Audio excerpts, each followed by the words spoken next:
V-Guard presents कौन जीत रहा है, को पावर्ड बाय सेंसोडाइन एंड विमल। बोलो जुबां केसरी।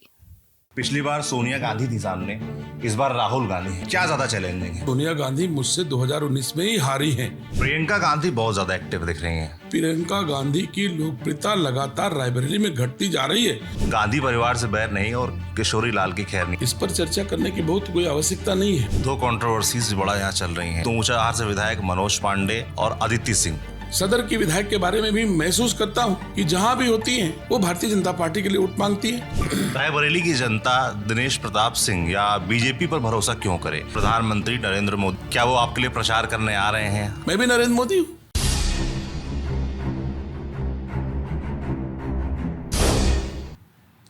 हम इस वक्त देश की एक बहुत ही चर्चित या राजनीतिक टर्म में कह लें हॉट सीट पर हैं, जिसका नाम है रायबरेली लोकसभा।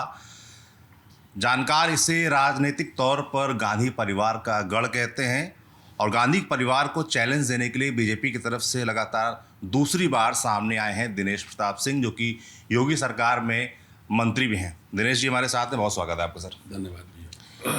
आप पिछली बार लड़े और 1,67,000 वोटों से करीब आप शिकस्त पाए।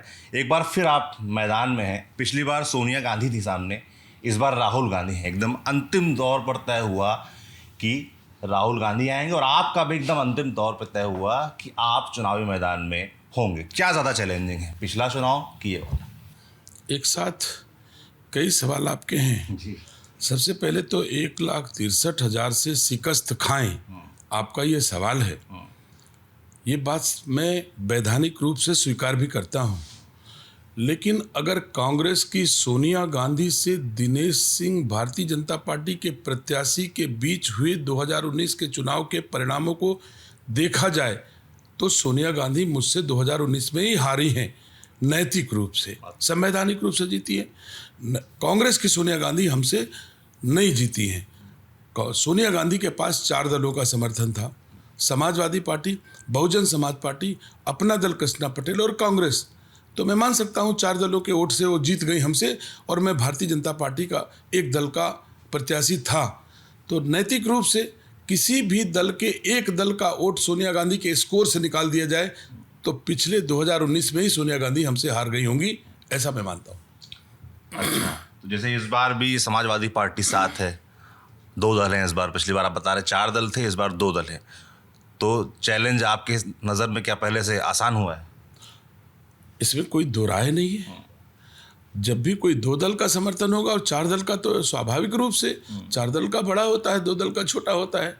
तो परिस्थितियां तो उनके सम्मुख ही हैं।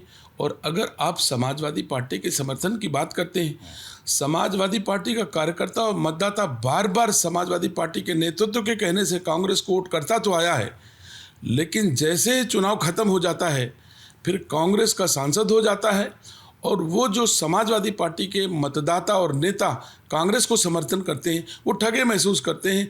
उनकी सुध लेने वाला कोई नहीं होता। कांग्रेसी हो जाते हैं और कांग्रेसी बाद में कह देते हैं ये तो सपाई है, छोड़ो। किसी भी समाजवादी पार्टी का एक भी कार्यकर्ता की चौखट पर कांग्रेस का सांसद बनने के बाद सोनिया गांधी ने कभी एक सोलर लाइट भी दी हो तो आप हमको बताइए। तो समाजवादी पार्टी का कार्यकर्ता केवल समर्थन देने के लिए ही है, हो सकता है दे भी, मुझे उससे कोई लेना देना नहीं। मैं तो अपनी पार्टी और रायबरेली के देवतुल्य मतदाताओं की बदौलत चुनाव लड़ रहा हूँ। मैं समाजवादी पार्टी की बदौलत चुनाव नहीं लड़ रहा हूँ, लेकिन ये जरूर जानता हूँ कि समाजवादी पार्टी का कार्यकर्ता इस बार ये देख रहा है कि इनको देने से देता तो आया हूँ, हमको कभी कुछ नहीं मिला, ना सम्मान मिला, ना सेवा मिली, ना विकास मिला। तो समाजवादी पार्टी का कार्यकर्ता उम्मीद करता हूँ कि कांग्रेस के साथ नहीं जाएगा। आप कह रहे हैं लखनऊ में गठबंधन हुआ, यहाँ दिल नहीं मिल रहे हैं। एकदम नहीं, लखनऊ में भी दिल नहीं मिले, रायबरेली में दिल नहीं। आप कैसी बात करते हो? लोकसभा आएगा तो इलू इलू, विधानसभा आएंगे तो दोनों तलवारें लेके खड़े हो जाएंगे। ये कैसा गठबंधन है, आप मुझे बताइए। आप कैसे कह सकते हो कि ये गठबंधन इन्होंने किया है? आपके टिकट के बारे में अगर बात करें तो एकदम अंतिम दौर में तय हुआ कि आप चुनाव लड़ेंगे और उससे पहले कई नया नाम कयास में चल रहे थे। दिनेश शर्मा, डॉक्टर दिनेश शर्मा पूर्व उप मुख्यमंत्री, उनका नाम चल रहा था और अंत में नाम अचानक से वरुण गांधी का जब टिकट कटता है उसके बाद हुआ कि अगर वो अनुशासन में रहेंगे तो वो भी लड़ सकते हैं। कैसे तय हुआ है टिकट? देखिए, पार्टी की सीसी के द्वारा तय किया गया है। इस पर मुझे कुछ नहीं करना। पार्टी नेतृत्व आपने प्रयास किया?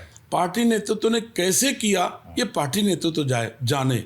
चुनाव में बाद में मुझे प्रत्याशी बनाया गया ये मैं जानता हूं, लेकिन भारतीय जनता पार्टी का कार्यकर्ता हमेशा कमल के फूल को अपना प्रत्याशी मान के लड़ता आया है।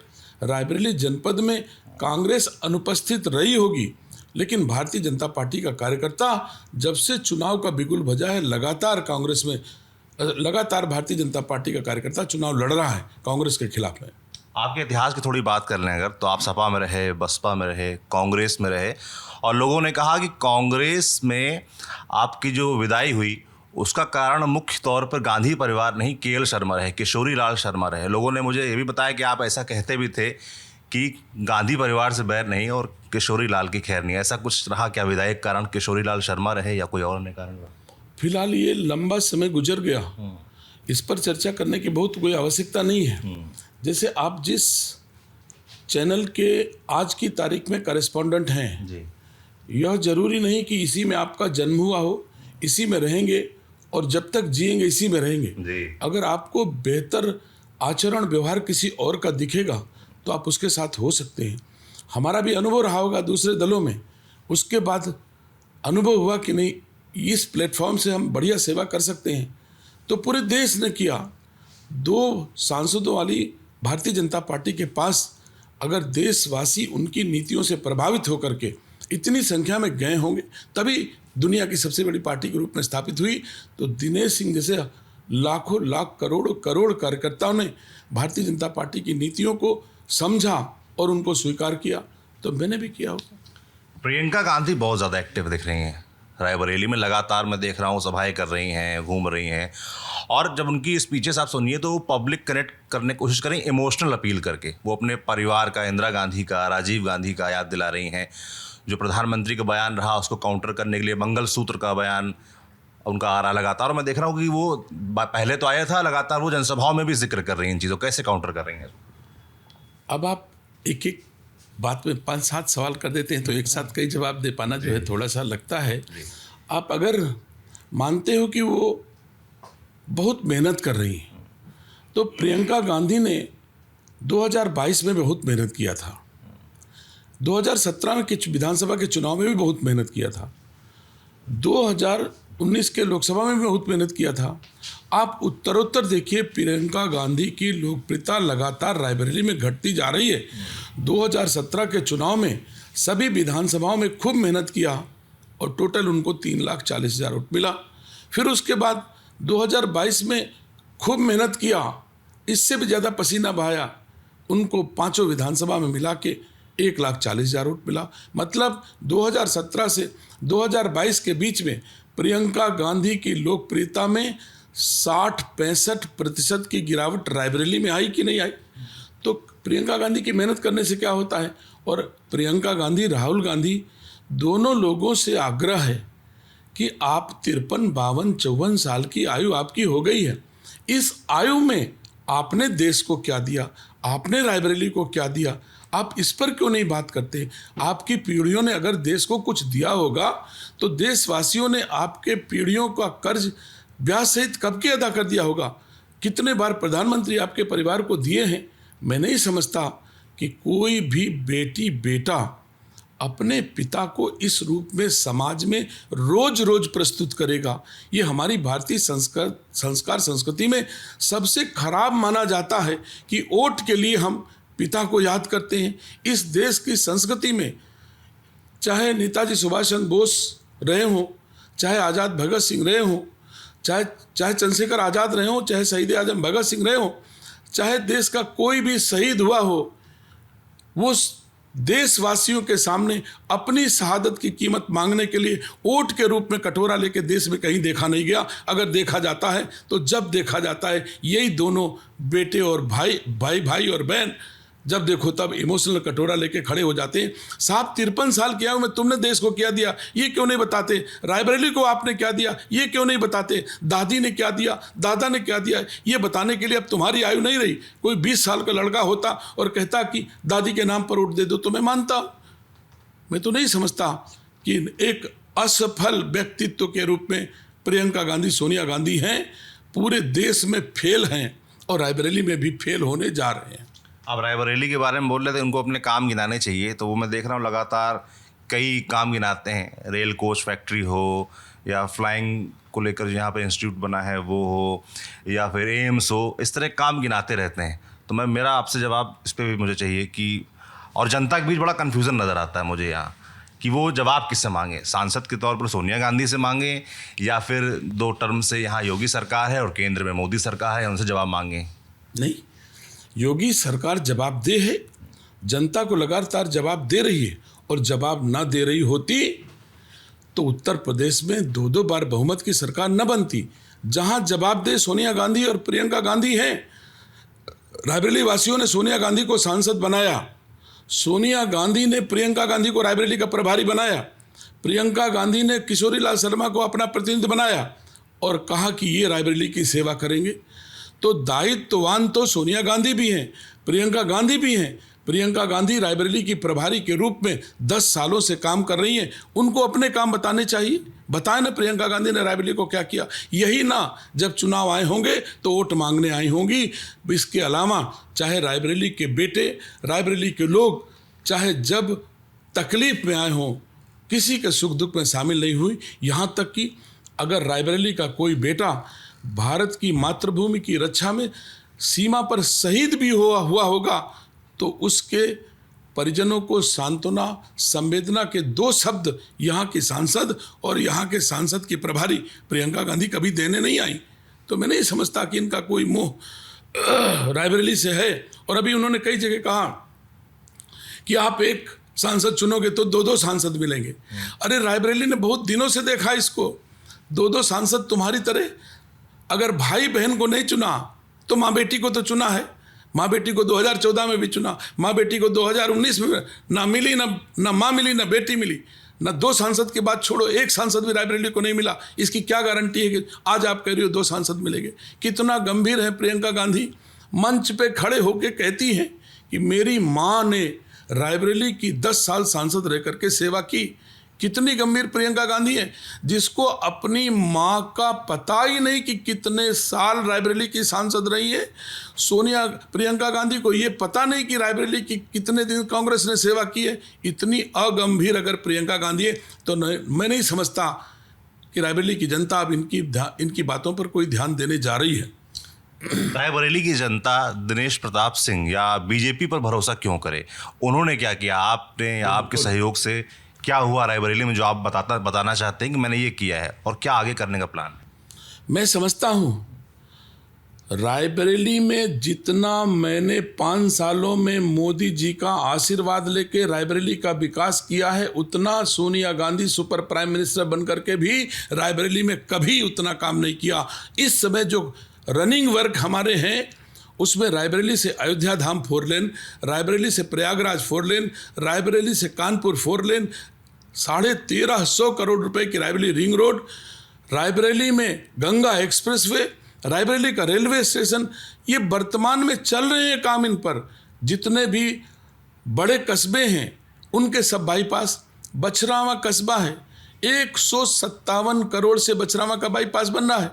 Nihastha bypass, Lalganj bypass, Nawabganj bypass, Unchahar bypass, Jagatpur bypass, हजारों करोड़ के तो बाईपास आज की तारीख में रायबरेली में बन रहे हैं। सोनिया गांधी अथवा कांग्रेसी कोई आके बता दे कि 5 वर्षों में जितने विकास के कार्य रायबरेली में इस समय भाजपा की सरकार में चल रहे हैं, इतना सोनिया गांधी ने कभी 20 वर्षों में रायबरेली को दिया हो तो मैं राजनीति से संन्यास ले लूंगा, अगर दिखा दे इतना तो।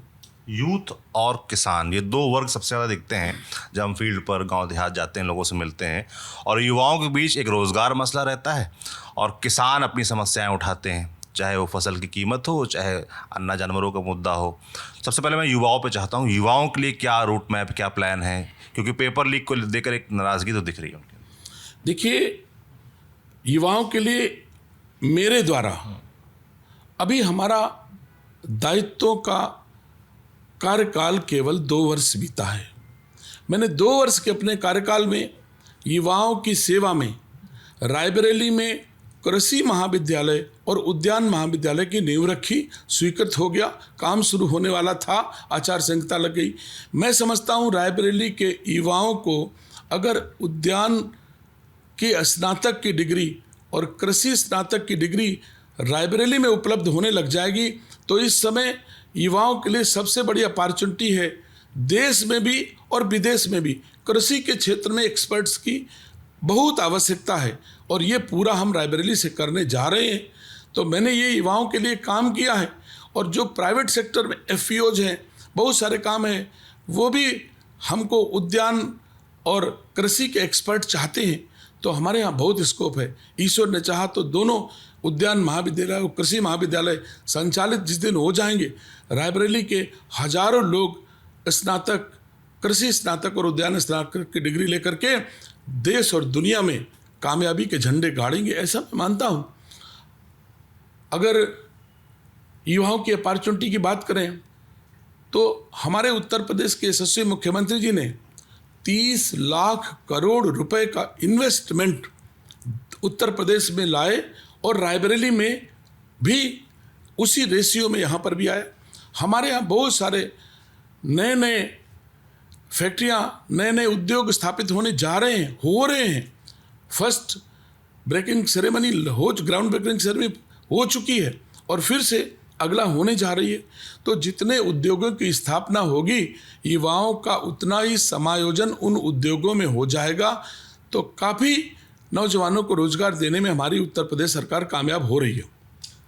दो कंट्रोवर्सीज बड़ा यहाँ चल रही हैं और आपसे मुझे लगता है सवाल लगातार पूछे भी जा रहे हैं। एक तो ऊंचाहार से विधायक मनोज पांडे, उनकी निष्क्रियता को लेकर, और अदिति सिंह जो कि सदर से विधायक हैं, वो आपकी पार्टी से हैं, उनकी निष्क्रियता को लेकर। हालांकि कल मैंने जनता के बीच ये बात सुनी कि मनोज पांडे एक्टिव हुए हैं, तो क्या कुछ उनसे बातचीत हुई है? देखिए, मनोज पांडे समाजवादी पार्टी के विधायक हैं, मैं उनके बारे में कुछ नहीं कह सकता हूं। लेकिन मनोज पांडे का बेटा और मनोज पांडे का भाई अपने विधायक भाई और विधायक पिता का आशीर्वाद लेकर के रायबरेली जनपद में कमल खिलाने के लिए गांव गली में घूम रहा है। यहाँ तक कि मैं ये कह सकता हूँ, मनोज पांडे जी की पत्नी भी भारतीय जनता पार्टी की नीतियों से प्रभावित होकर के ऊंचाहार की गलियों में भारतीय जनता पार्टी के लिए वोट मांग रही है। तो उनका पूरा परिवार आज की तारीख में मोदी जी से प्रभावित होकर के भारतीय जनता पार्टी के लिए वोट मांग रहा है। लेकिन संवैधानिक संकट हो सकता है।